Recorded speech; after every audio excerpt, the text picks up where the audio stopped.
5장 18절에서 20절까지 말씀입니다.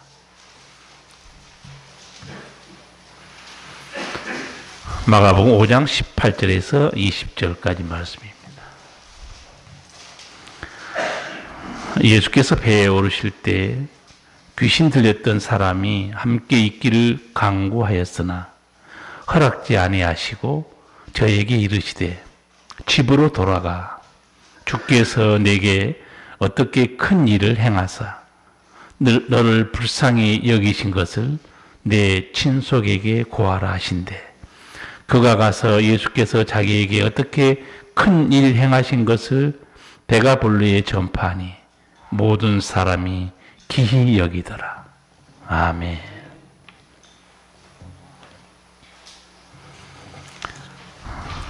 성도 여러분은 가정이 어떤 곳이라고 생각하십니까?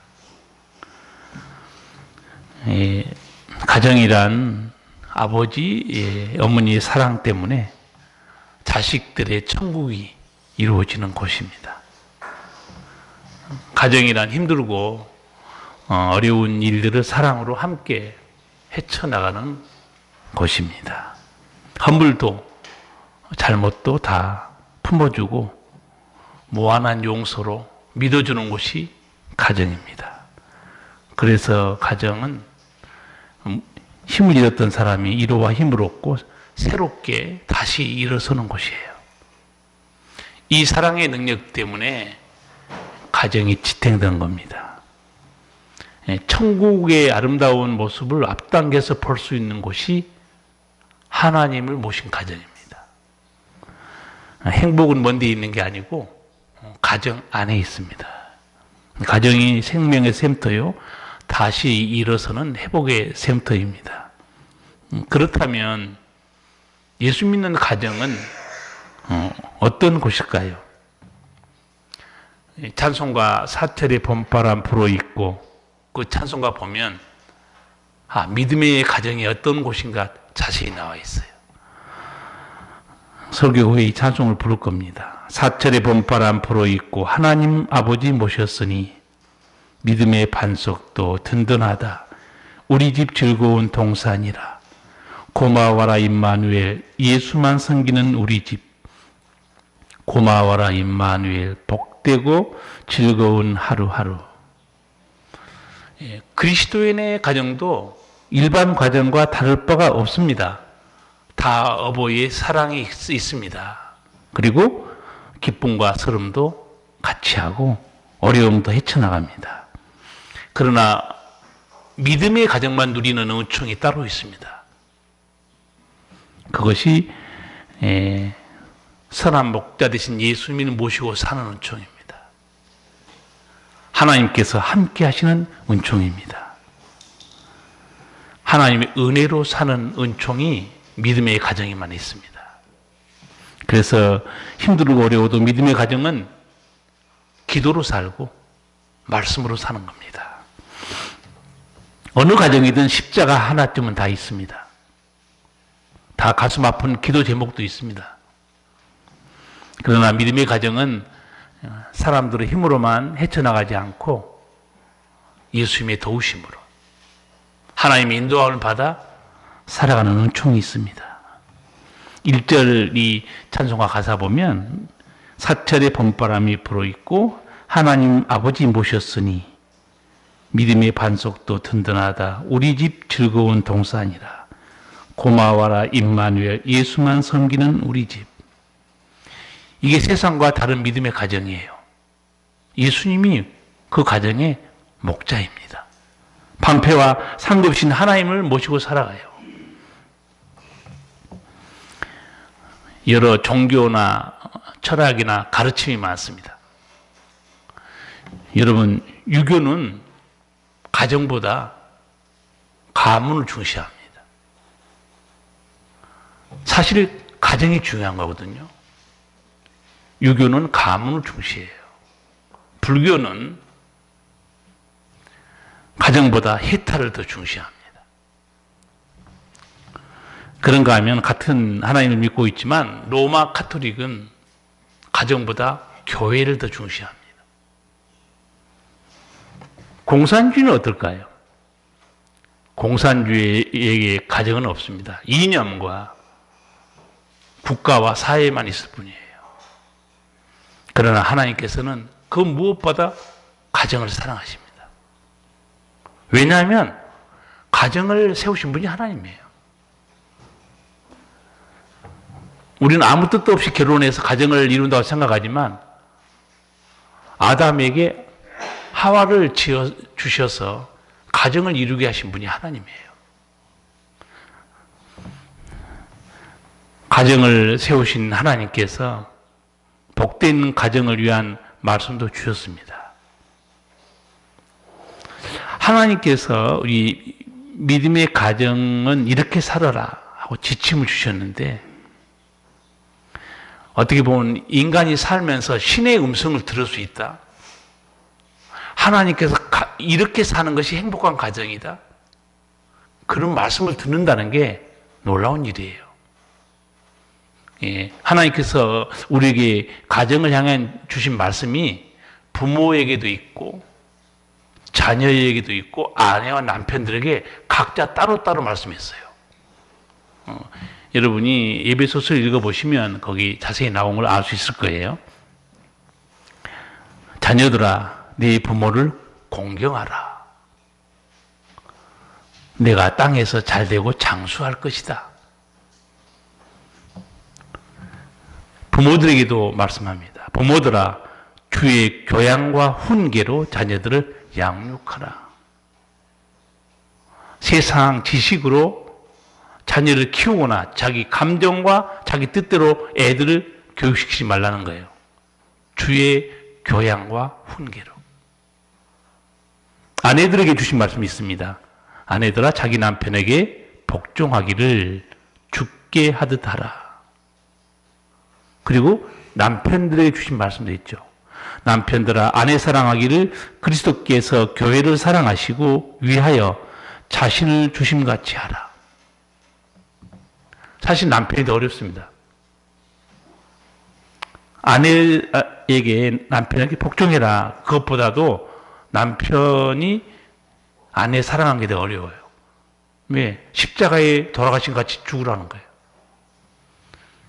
그러니까 오늘 이후로 남자들은 다 죽어야 돼요. 그렇죠? 그런데 벌써 50대니까 자기가 알아서 다 죽더라고. 숨을 못 쉬고 다 죽어. 네. 하나님이 주신 이 말씀이 있잖아요. 이 말씀대로 살아야 가정이 행복하다는 거예요. 여러분, 이 말씀을 듣고 예수 안 믿는 가정을 한번 생각해 보세요. 예수 안 믿는 가정의 남편이 어떻게 역할을 해야 되는지, 아내가 어떻게 역할을 해야 되는지, 부모가 어떻게 역할을 해야 되는지 기준이 없어요. 세상 사람의 기준이 있긴 있어요. 그 기준은 옆집이 기준이에요. 옆집은 이렇게 하면 나도 따라 사는 거고. 옆집이 진리입니까? 그게 세상 사람들의 모습이에요.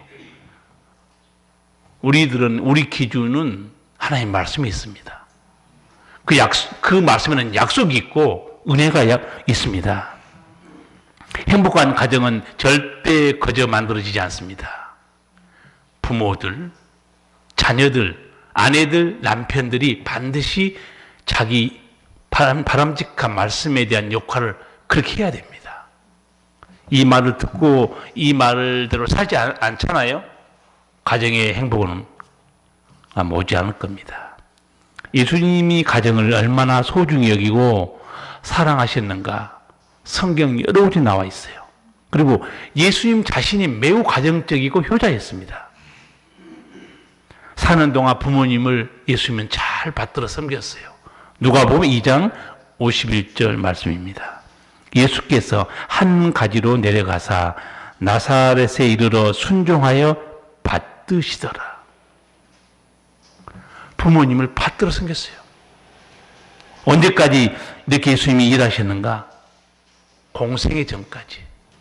원래 예수님은 하나님의 일을 하시려고 이 땅에 오셨잖아요.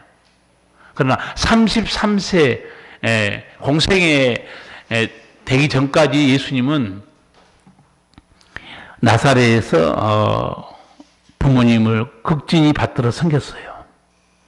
그리고 예수님은 어머님을 끝까지 모시지는 못했어요. 나중에 십자가에 달립니다. 더 이상 어머니를 모실 수 없으니까 예수님이 사랑하는 제자에게 어머니를 부탁합니다. 요한복음 19장 26절 이하의 말씀입니다. 예수께서 그 모친과 사랑하시는 제자가 곁에 섰는 것을 보시고 그 모친께 말씀하시되 여자여 보소서 아들이니이다 하시고 또 그 제자에게 이르시되 보라 내 어머니라 하신대 그때부터 그 제자가 자기 집에 모시니라. 십자가에 달려서 운명하기 직전에 그 십자가 밑에 와 있던 어머님 또 사랑하는 제자 요한에게 이게 예수님 말씀해요. 어머니에게 이제 요한이 아들 노릇을 할 겁니다. 또 요한에게는 이 마리아가 너희 어머니다. 앞으로 잘 모셔라. 네, 제가 이 말씀을 한번 드린 적이 있지만 그래서 이 예수님의 어머니를 모시는 요한은요 장수할 수밖에 없습니다. 적어도 예수님 어머님이 돌아가실 때까지는 살아 있어야 돼요. 성기라고 했으니까. 정말로 사도 요한은 100세까지 장수했습니다. 같은 형제인데 야고보는 초대교회 때 바로 순교당했어요. 그런데 이 요한은 100세까지 장수했어요. 적어도 예수님이 어머님이 살아계신 동안은 사도 요한은 세상 떠나지 않습니다. 생명은 하나님이 가지고 있어요. 내 어머니다 섬겨라. 예수님은 이렇게 아들로서 효를 다했어요. 우리가 이 기독교 성경에 나오는 효에 대해서 잘 생각해야 됩니다. 세상 사람들은 효는요, 세상 떠난 다음에 무슨 명당 자리 찾고 제사 지내고 뭐 차리고 성경에 그런 거 없어요. 살아 생전에. 여러분 그 고린도 교회 편지한 거 보세요. 이방인의 제사는 누구에게 한다고 그랬어요? 귀신에게 하는 거라고 그랬어요. 귀신에게. 그 몰라요. 사도 바울이 영적으로 보여준 겁니다. 이방인의 제사는 대저 귀신에게 하는 것이니 제사 못 지내게 해요. 천주교는 하잖아요. 미푼 양속이라고. 천주교 신부들 성경을 어떻게 읽는지 난 궁금해요. 제가 이렇게 한번 말씀했던데 어떤 분은 그날로 제사 목사님 나 안 드리겠습니다. 잘 몰랐습니다. 우리는 하나님의 말씀을 따라 사는 사람들이에요. 여러분 효도하시거든 살아 생전에 하시고 돌아가신 후에는 하나님이 알아서 하십니다. 천국으로 보내시든가 음부에 떨어지든가. 그러니까 우리가 할 바는 살아 생전에. 그리고 여러분이 십계명 보시면 유일하게 부모 섬기는 것만 하나님이 상급을 딱 걸어놨어요. 내가 땅에서 잘되고 장수할 것이다. 그래서 제가 이런 말씀 들은 적이 있어요. 인생이 안 풀린 사람 부모라도 극진히 섬기시오. 땅에서 잘되고 장수한다고 약속이 되어 있잖아요. 성경에는 우리가 하나님의 은혜와 복을 받고 사는 말씀들이 너무너무 많아요. 그 중에 거기도 상급이 하나 걸려 있어요. 네 부모를 공경하라. 오늘 우리 교동문 읽었죠. 네가 땅에서 잘되고 장수하게 될 것이다. 하나님이 약속하시는 은총이에요. 예수님 자신이 이렇게 어머니를 극진히 아버지를 받들어 섬겼고 십자가에 달리사 제자에게 의탁하죠. 우리 어머님 좀 잘 내가 모셔라. 예수님은 고통받는 가정들 치유하시고 회복해 주십니다. 오늘 이 말씀이 군대 귀신 들린 사람이 쫓겨나간 예수님의 능력의 주님이다. 그것만 보면 안 돼요. 예수님은 가정을 보고 있었어요. 18절에서 20절 같이 읽겠습니다. 예수께서 배에 오르실 때 귀신 들렸던 사람이 함께 있기를 간구하였으나 허락지 아니하시고 저에게 이르시되 집으로 돌아가 주께서 내게 어떻게 큰 일을 행하사 너를 불쌍히 여기신 것을 내 친속에게 고하라 하신대. 그가 가서 예수께서 자기에게 어떻게 큰 일 행하신 것을 대가볼레에 전파하니 모든 사람이 귀히 여기더라. 아멘. 원래 마가복음 5장 1절부터 이 귀신 들린 사람 사건이 기록되어 있습니다. 제가 시간상 짧게만 읽었어요. 아시겠지만 이 귀신 들린 사람이 무덤에서 소리 지르고 미친 사람처럼 살아가고 있어요. 돌로 자기 몸을 찢습니다. 여러분, 마귀와 귀신은 살인자입니다. 어느 사람이 어느 가정에 들어가든 죽이려고 들어갑니다. 여러분, 이 귀신 들린 사람의 가정을 한번 생각해 본 적이 있습니까? 우리는 이 성경 읽으면요, 예수님이 한마디 말씀으로 2천만의 군대 귀신을 쫓아냈구나, 능력의 주님만 생각하지 이 가정이 얼마나 큰 고통당한 거 한번 생각해 본 적이 있어요. 실제로 우리 주변에 정말 이 귀신 들려서 고통받는 사람들 많이 봅니다. 사는 게 아니에요. 얼마나 힘들었을까요? 그런데 누구도 보이지 않는 이 마귀와 귀신을 쫓아낼 수 있는 능력이 없는 거예요. 아마 이 부모가 예수님을 알았다면 찾아왔을 거예요. 우리 아들이 지금 무덤에서 소리 지르고 살고 있습니다. 좀 고쳐주세요. 실제로 아는 그 아버지는 자기 아들 때문에 예수님께 온 사람이 있었죠. 그 아버지가 자기 어린 아들이 귀신이 어려서부터 물에 던지고 불 속에 던졌어요. 죽이려고. 어떻게 소문 듣고 예수님께 데려온 거죠. 그런데 이 경우는 예수님을 찾지도 못해요. 왜냐하면 이 땅이 또 그 갈릴리 호수 건너편의 이방 땅이에요. 거라사 지방이에요. 근데 예수님께서 어느 날 제자들에게 배 타고 저 건너편으로 가자고 그래요. 거기는 이방 땅이에요. 왜 예수님이 그리로 가시자 했을까? 좌우간에 배 타고 갑니다. 가는데 바람과 바다가 난리를 칩니다. 배가 물에 잠기게 돼요. 제자들이 막 두려워서 예수님을 깨웁니다. 예수님 피곤해서 주무시고 있었으니까. 주여, 우리가 죽게 됐습니다. 우리 좀 살려주세요. 일어나서 예수님이 바람과 바다를 꾸짖어 잠잠하라 합니다. 근데 이 꾸짖다는 말이 귀신 쫓아낼 때 예수님이 쓰신 용어예요.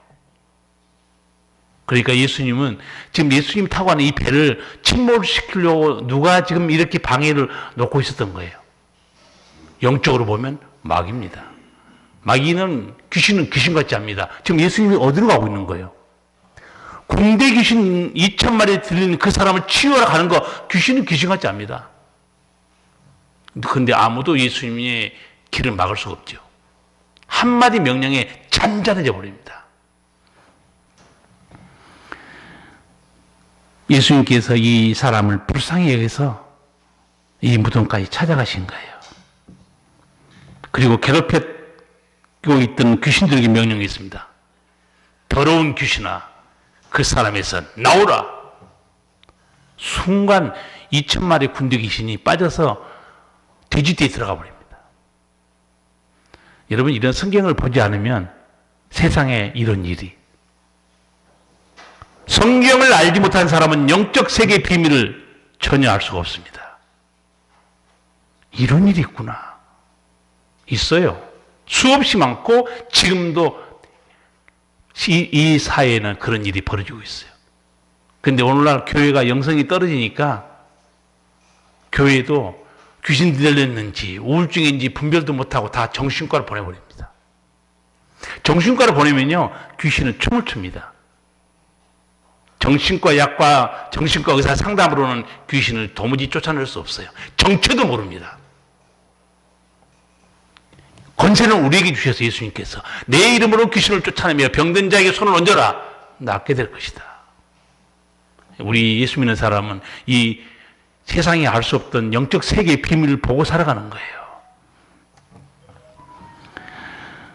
예수님 말 한마디에 군대 귀신이 떠나고 인사불성이 되어서 폐인되었던 사람이요, 정신이 온전하여 옷을 입고 얌전히 앉아있는 거예요. 얼마나 충격적입니까? 모든 병들은요, 뭐 우울증이나 정신병은 의사의 상담과 투약으로 점진적으로 좋아집니다. 그러나 귀신 들린 사람은요, 한순간에 깨끗하게 되어버립니다. 나가는 순간에. 그게 완전히 다릅니다. 이제 그걸 이제 귀신 들린 사람인가 아니면 일반적인 정신질환자인가 그걸 분별하는 방법이 몇 가지 있어요. 그렇게 미친 사람처럼 살다가도요, 귀신 들린 사람은 귀신이 나간 순간에 깨끗하게 되어버립니다. 정신이 온전하여. 무슨 말인가? 이제 자기 정신이 되돌아왔다는 얘기예요. 믿어지지 않는 일이 벌어진 겁니다. 벌써 예수님의 사역에 대해서 이사야 61장에 예언되어 있잖아요. 눌린 자를 자유케 하고 포로된 자에게 해방을 주시는 분이 예수님이라는 거예요. 이 사람이 귀신의 고통에서 풀려나서 너무 감사해서 예수님께 간청합니다. 예수님, 저 예수님 따르겠습니다. 은혜를 갖고 싶은 거죠. 예수님께 받은 사랑에 대해서 은혜를 갖고 싶었던 거예요. 그런데 뜻밖에도 예수님께서 이렇게 말씀하셨습니다. 19절 보면 허락지 아니하시고 저에게 이르시되 집으로 돌아가 주께서 내게 어떻게 큰 일을 행하사 너를 불쌍히 여기신 것을 내 친속에게 고하라. 예수님이 집으로 가라. 나를 따르지 말고 가족의 품으로 돌아가라는 거예요. 왜 그랬을까요? 이 사람을 때문에 그 식구들이 얼마나 고통 속에 살았겠어요. 어서 집으로 가라. 너를 기다리는 식구한테 돌아가라는 거예요. 여러분, 우리가 이런 사건들을 보면서 무슨 예수님이 말 한마디로 2,000마리 군대 귀신을 내쫓고 거기만 포커스 맞추면 잘못 본 거예요. 예수님 관심이 어디 있는가? 집으로 가라. 가족의 품으로 돌아가라는 거예요. 이 한 사람 때문에 온 식구들이 얼마나 큰 고통을 당하고 살았는가 예수님이 기억하고 있어요. 지금도 한 사람 때문에 뭐 귀신 들린 경우도 있고 우울증도 있고 온 식구들이 얼마나 많은 어려움을 다 겪고 있습니까? 믿어지지 않게 어느 날 갑자기 이 아들이 멀쩡한 새 사람이 되어 집으로 돌아옵니다. 얼마나 놀랐겠어요, 식구들이. 어떻게 됩니다, 이게? 예수님이 나를 고쳐주셨습니다. 아마 밤새워 간증했을 거예요. 집으로 돌아가서 내 식구들에게 이 얘기해라. 주께서 어떻게 너를 불쌍히 여겨줬는가? 어떻게 큰 일을 행했는가? 이거는 큰 일입니다. 왜? 마귀와 귀신은 살인자예요. 죽음에 붙들리는 것과 마찬가지인데 거기서 풀어서 살려줬으니 이보다 큰 일이 어디 있겠습니까? 주께서 어떻게 큰 일을 행했는가? 집의 식구들에게 말하라는 거예요. 여러분, 귀신 들린 사람이 치유받았어요. 새 사람 됐습니다. 그걸로 끝난 겁니까? 한 사람이 귀신의 고통에서 자유를 얻은 것으로 끝나지 않습니다. 가정의 고통이 끝난 거예요. 예수님이 가정의 고통을 끝내준 겁니다. 가정의 아픔을 치유해 주신 거예요. 가정에 다시 평안을 되찾아 주신 겁니다. 이렇게 고통받는 가정, 눈물 흘리는 가정, 우리 주님은 다 보시고 있고 그들을 치유하시고 다시 세워주는 거예요. 예수께서 무너진 가정들을 치유한 사건이 한두 사건이 아니에요. 하나만 더 소개하면 누가복음 7장에 있는 사건입니다. 예수님께서 나인성으로 이렇게 전도하라고 들어가셨잖아요. 가다가 거기 장례 행렬과 마주칩니다. 어떤 장례 행렬이었는가? 한 청년이 죽었어요.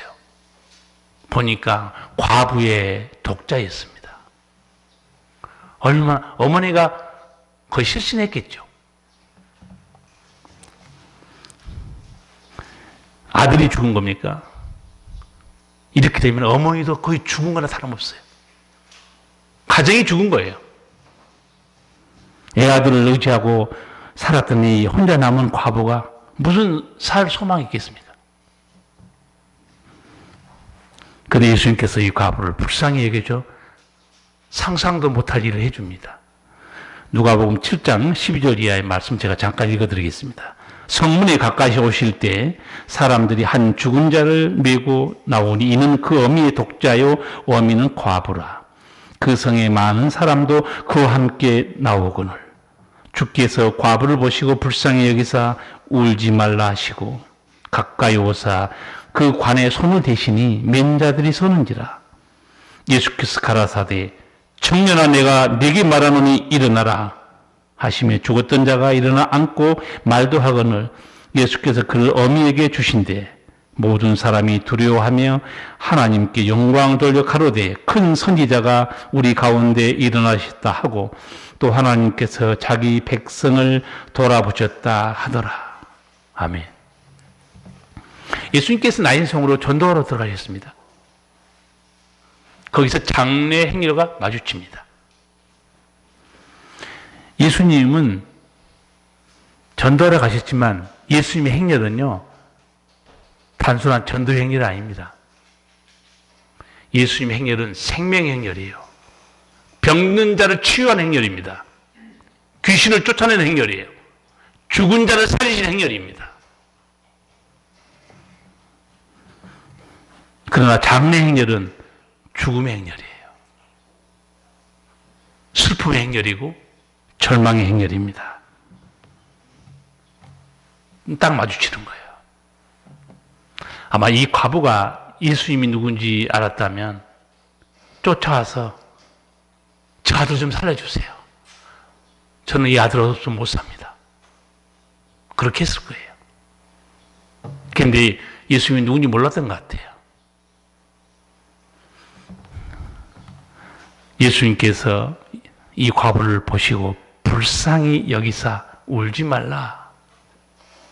이 불쌍히 여기다는 말이 우리말로 하면 애간장이 끊어지다는 겁니다.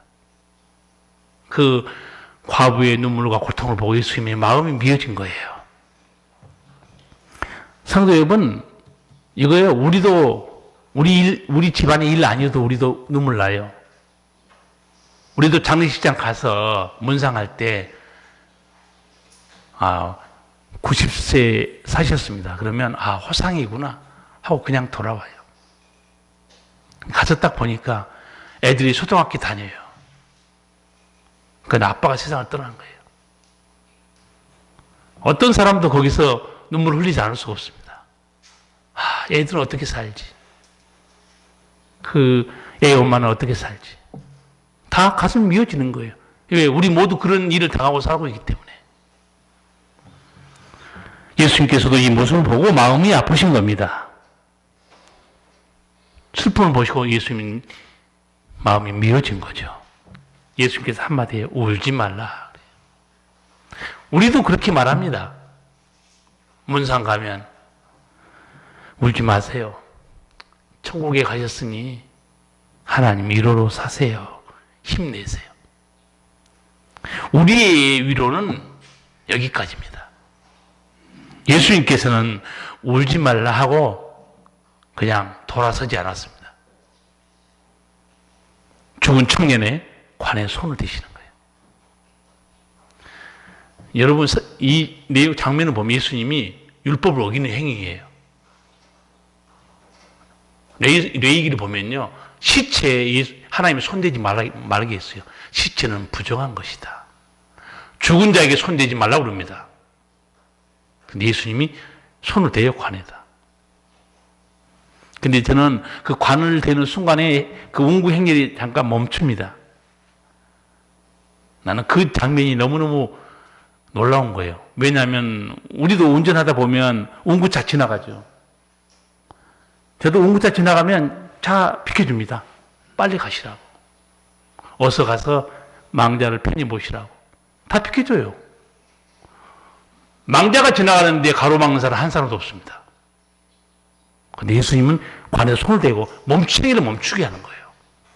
아마 그때 운구하는 사람들이 아니 이게 망자에 대한 예의를 모르고 비키시오.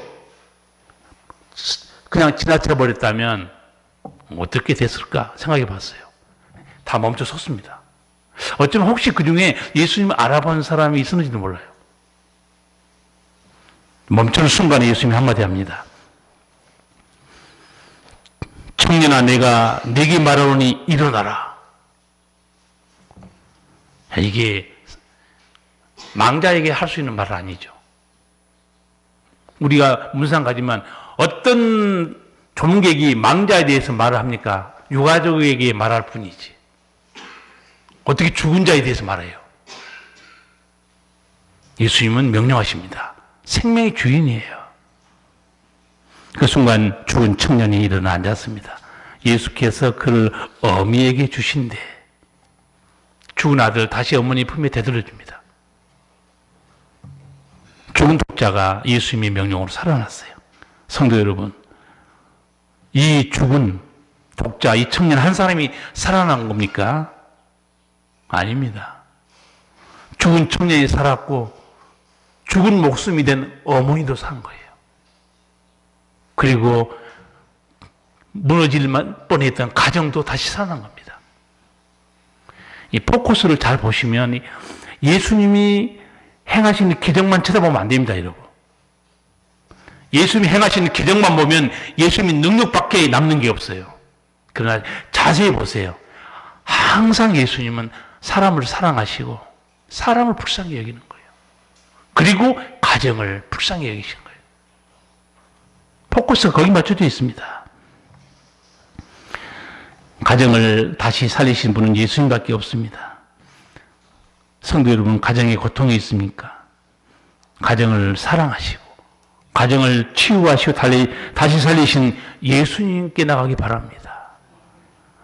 찬송가 너 예수께 조용히 나가, 이 찬송가 가사 보면 너 예수께 조용히 나가 내 모든 짐 내려놓고 주 십자가 사랑을 믿어 죄의 사함을 받으라. 주 예수께 조용히 나가 내 마음을 쏟아놓으라. 늘 은밀히 보시는 주님 큰 은혜를 베푸시리. 낙심하고 절망할 시간에 짐을 가지고 예수님께 내놓으시기 바랍니다. 고통의 멍에 벗으려고, 찬송가도 똑같아요. 고통의 멍에 벗으려고 주께로 옵니다. 자유와 기쁨 주시는 예수께 나옵니다.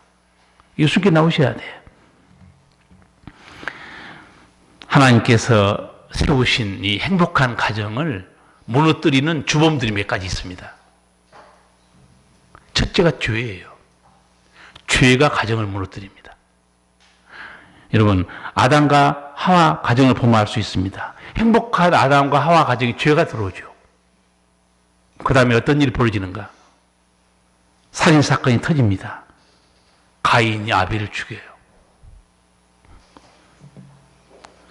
우리는 그 사건만 생각하지 아담과 하와의 가정에 얼마나 큰 고통이 있었을까? 거기까지는 남의 일이라 생각하지 않습니다.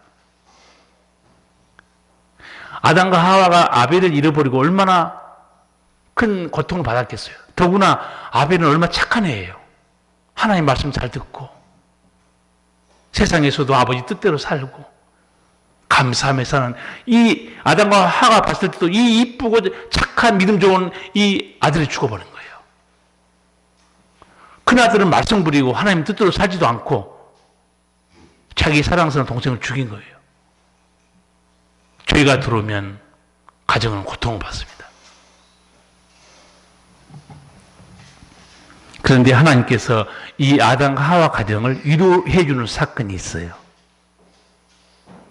아벨 대신에 귀한 아들을 따라줍니다. 창세기 4장 25절입니다. 아담이 다시 아내와 동침하며 그가 아들을 낳아 이름을 셋이라 하였으니 이는 하나님이 내게 가인의 죽인 아벨 대신에 다른 씨를 주셨다. 아벨 대신에 다른 씨 하나를 주는데 셋입니다. 셋이 얼마나 존귀한 사람인가. 이 셋이 누구냐면 노아의 할아버지 격되는 사람입니다. 셋의 후손에서 노아가 태어나요. 그 노아가 태어나는데 노아 당시에 또 홍수로 다 사람들이 다 죽고 세 아들 남았는데 그 노아의 아들 중에 한 사람 셈의 후손에서 예수님이 태어나십니다. 아담과 하와가 볼 때 내 사랑하는 아들 아벨을 잃어버렸는데 고통 속에 살았는데 하나님이 더 위대한 아들 셋을 또 선물로 주셨어요. 가정을 회복하신 분이 누구신가? 하나님이에요.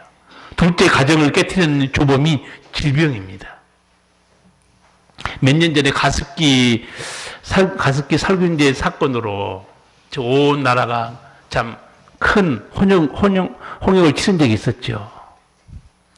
사랑하는 아이들이 세상을 떠나고 부모도 고통당하고 병들고 질병이 가정의 행복을 무너뜨립니다. 식구 한 사람이라도 투병하게 되면 온 식구가 다 힘들지 않습니까?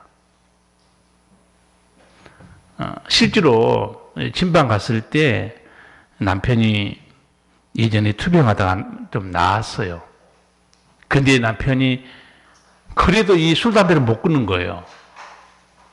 그러니까 여집사님이 그런 얘기를 한 걸 들었어요. 둘이 살다가 한 사람이 이렇게 무슨 병을 당하고 세상을 떠나면 그 남은 사람의 인생이 얼마나 피폐하게 되냐 이게요. 결혼했으면요, 가정에 대한 책임을 져야 됩니다. 너는 그렇게 살다가 병들어 죽어라. 그게 홀로 끝나지 않아요. 남은 자의 고통이 있어요. 그래서 아내도 남편도 상대방을 생각해서 건강관리 잘 하셔야 됩니다. 성인병이 있거나 혈압이 높거나 당뇨가 있거나 콜레스테롤이 높거나 하면 의사의 치료를 받으시는가 운동하세요. 아니 남자들이 그런 사람이 있어요. 아유 나는 그렇게 살다가 죽을란다. 자기만 죽으면 좋지. 남은 사람은 어떻게 해요? 고통 속에 살아가는데. 무책임한 발언입니다, 그게. 상대방을 생각해야 돼요. 가정을 생각해야 됩니다. 얼마나 무책임한 발언입니까? 그래, 내가 우리 가정을 위해서 운동도 하고, 건강관리도 하고, 이게, 맞아. 하나님이 이렇게 사랑의 가정을 주셨는데, 이게 내가 할 일이구나. 그게 맞는 얘기입니다. 이런 몸 관리 잘 하시기 바라고, 셋째 가정을 깨트리는 주범이 앞에 말씀드린 대로 마귀와 귀신입니다. 마귀와 귀신은 살인자예요. 우리 힘으로는 감당 안 됩니다. 군대 귀신 들린 사람 치유받을 길이 없었어요. 예수님이 고쳐주셔서 새 사람 된 거지. 여러분은 원수 마귀 귀신으로부터 가정을 잘 지키기 위한 기도 예수님이 가르쳐 주셨어요. 주기도문에 나와 있습니다. 우리를 시험에 들게 하지 마옵시고 다만 악에서 구하옵소서. 그 기도가 그 내용이에요. 악에서 구해달라는 게 악한 일이 아니에요. 악한 자, 마귀를 가리킨 단어입니다. 예수님께서 우리에게 이렇게 말씀하신 거예요. 너희들 힘으로는 원수 마귀와 귀신으로부터 도저히 이길 수가 없다는 거예요. 하나님께 도움을 청하라. 아버지여, 우리를 시험에 들지 않게 해주시고 마귀와 귀신의 이 회방과 고통에서 우리를 지켜주십시오. 날마다 기도하라는 거예요. 이런 복된 기도를 가르쳐 주셨는데도 불구하고 안 한다. 그 사람의 책임입니다. 여러분, 제가 늘 강조하고 또 새로운 그 성도들 성경 공부할 때도 꼭 그걸 가르쳐 줍니다. 주기도문의 은총 4가지 들어있습니다. 잊지 마시고 반드시 기도하십시오. 네. 모르겠어요. 저는 여러분에게 그렇게 당부하고 그렇게 기도하라고 했는데 하고 있는지 안 하고 있는지. 저는 매일 아침 그 기도를 합니다. 하나님 아버지, 우리 힘으로 원수마귀와 귀신의 해방과 공격을 당할 길이 없습니다. 방패와 상급이신 아버지여, 지켜주세요. 선한 목자 되신 예수님이 지켜주시고, 성령의 능력으로 지켜주시고, 말씀의 능력으로 지켜주시고, 천군 천사로 지켜주세요. 기도해요. 우리에게 승리할 수 있는 길을 줬잖아요. 예수님께서 우리로 하여금 행복한 가정을 이루고 또 복되게 살도록 은혜를 베풀어 주셨어요. 예수님께서 얼마나 가정적인가. 어린아이들도요, 예수님이 품에 안고 안수기도 해주셨어요. 그 엄마들이 좀 걱정이겠죠, 엄마들이. 왜냐하면 예수님한테 그 기도받고 싶어가지고 애를 막 데려오는데 제자들이 뭐라고 말해요? 애들은 가라 그래요. 한마디로 애들은 가라. 예수님이 그 말 듣고 화를 냅니다. 마태복음 9장 19장 13절 이하의 말씀이에요. 때에 사람들이 예수의 안수하고 기도하심을 바라고 어린아이들 데리고 오매 제자들이 꾸짖거늘 예수께서 가라사대 어린아이들을 용납하고 내게 오는 것을 금하지 말라. 천국이 이런 자의 것이니라 하시고 저희 위에 안수하시고 거기서 떠나시니라. 아, 예수님께 안수기도 받은 애들은 복 터진 거지. 그런 거 아니에요? 아니, 사도들이 축복기도 해주고 목사가 축복기도 해준 것도 감사하고 고마운 일인데 예수님께 그 기도를 받았으니 나라도 들이밀지 예수님한테. 우리 애 좀 예수님 기도 좀 안수 좀 해주세요.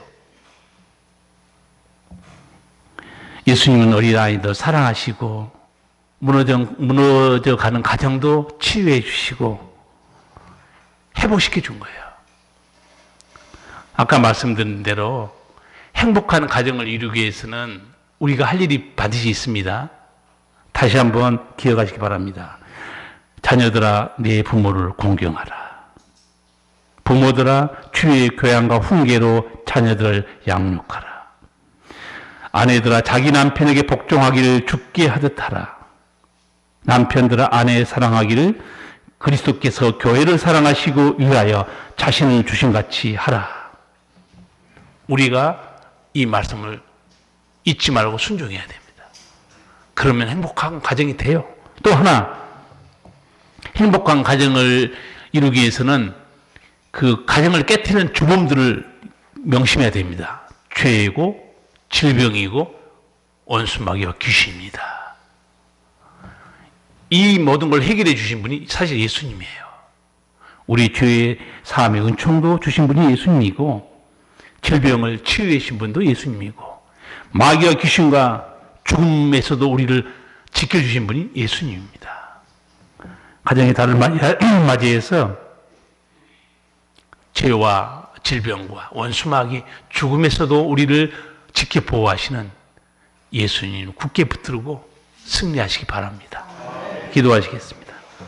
살아계신 우리 주님, 가정의 주관을 맞이하여 우리 아버지, 우리 예수님께서 하신 사랑의 손길을 저희가 말씀을 들었습니다. 주님, 가정을 사랑하사 죽은 아들을 다시 살려서 과부와 함께 살게 하셨고 귀신 들려서 온 가정이 고통 속에 살아가는 그 가정을 불쌍히 여기사 깨끗게 하여 집으로 돌아가게 하셨습니다. 사랑의 주님, 우리가 이 어려운 세상 가정의 행복을 지키기도 어렵고 죄 때문에 질병 때문에 살인자 원수마귀의 회방 공격 때문에 우리가 안전하게 살기가 너무 어렵습니다. 선한 목자 되신 우리 주님, 우리가 주님을 바라보고 또 주님께 아버지께 기도드립니다. 우리를 시험에 들게 하지 마옵시고 다만 악에서 구하옵소서. 이 기도를 드리고 살아가는 모든 성도들 가정에 하나님이 주시는 평안과 은혜와 기쁨이 충만케 하여 주시옵소서. 예수님 이름으로 기도하옵나이다. 아멘.